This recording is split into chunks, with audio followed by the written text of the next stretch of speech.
Good afternoon, everyone. We are now halfway through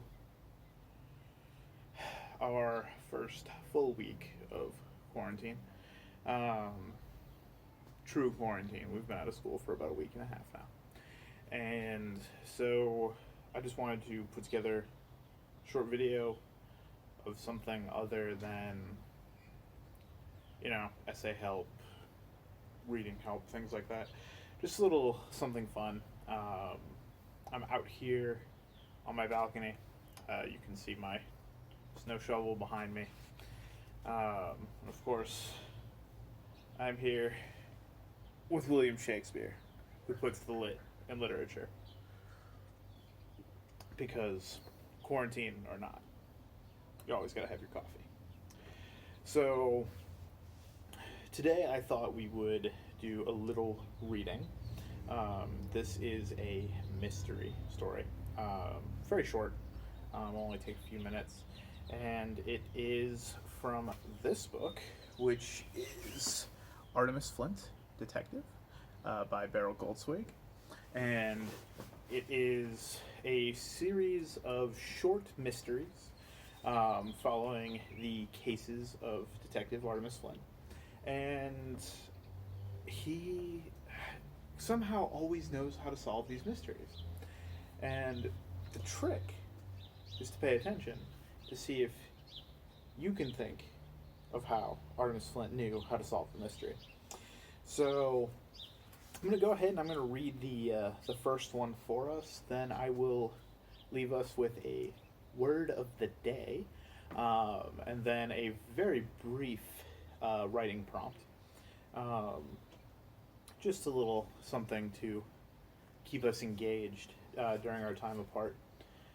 So, without further ado, this is Artemus Flint and the case of the alarming accident. Where were you at 3:20 yesterday afternoon, Mrs. Derby? Detective Artemus Flint asked the nervous-looking woman standing at the door of her home. Why do you want to know? She asked. At 3:20, someone turned in a false fire alarm, Detective Flint explained. The alarm was sent from this street. So a lot of policemen have been going from door to door asking people where they were yesterday and whether they noticed anyone near the fire alarm box. I'm working along with them. Why did the police send so many men? Surely they've got better things to do, like fighting serious crimes, snapped the woman. This is a serious crime, Flint informed her. You see, he said, looking her in the eye, a man is in the hospital because of that false alarm. Mrs. Derby flinched. The hospital? What happened? In the heavy fog, one of the fire trucks answering the alarm crashed into a lamppost near your home. The driver was injured badly. Flint paused to let his words sink in. Then he said, now that you realize what a serious crime was committed, Mrs. Derby, I'll ask you again. Where were you at 3:20 yesterday afternoon? Goodness, she muttered. You act as if I'd done something wrong. It's all very simple, really. I was driving home from the beauty parlor. As I sat in my car at the corner of 7th and Washington Streets, waiting for the light to change, I happened to look down the market. I noticed that the Quality Supermarket on 6th was having a sale on apples. They had an ad in their window, so I drove there and I looked at the apples. But I didn't like the way they looked, so I drove right home. I got home at 3:30, in time for my soap opera. Did anyone see you in the supermarket? Flint asked. I don't suppose so. I didn't talk to anyone. Then Mrs. Derby asked angrily, why are you so suspicious of me?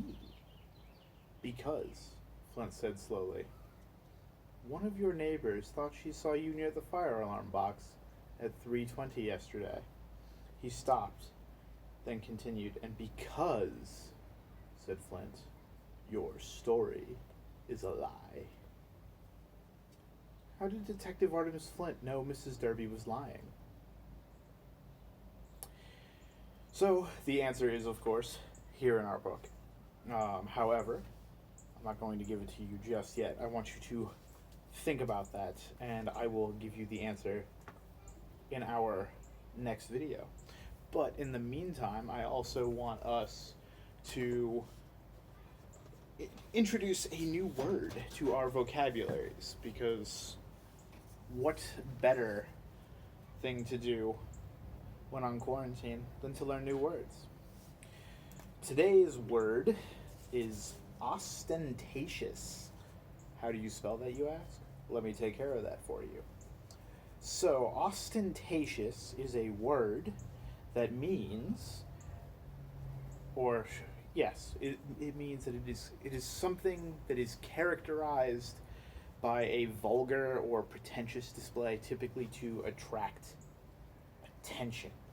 So, what that means is if somebody is being ostentatious, they are very much trying to catch your attention. And that's usually not a positive thing. So usually if somebody is behaving in an ostentatious way, they're moving around, making a lot of noise, screaming, yelling. It's not a positive thing. It's not like, oh my God, they look so great. You know, her dress looks lovely. It's not a positive connotation. So if somebody is behaving ostentatiously, they are behaving to attract attention, often in a negative way. Now, of course, I wouldn't just introduce a new word like ostentatious, which is somewhat difficult to spell, without, of course, writing it down and giving you the spelling here. So it is ostentatious. Ostentatious. And remember, that is not a positive word. So if somebody says that your behavior is ostentatious, then they are implying that you are in a unattractive, non-positive way trying to get attention. So do not behave in a way that is ostentatious. And finally, with the end of our video coming up here, I also want to give you a short writing prompt to think about. No paragraph limits or minimums or anything like that. Just something to think about. Maybe you just think about it, and maybe you use it as a writing exercise. I hope you certainly take the opportunity, as I know you are probably just like I am, looking for something to do while trapped inside.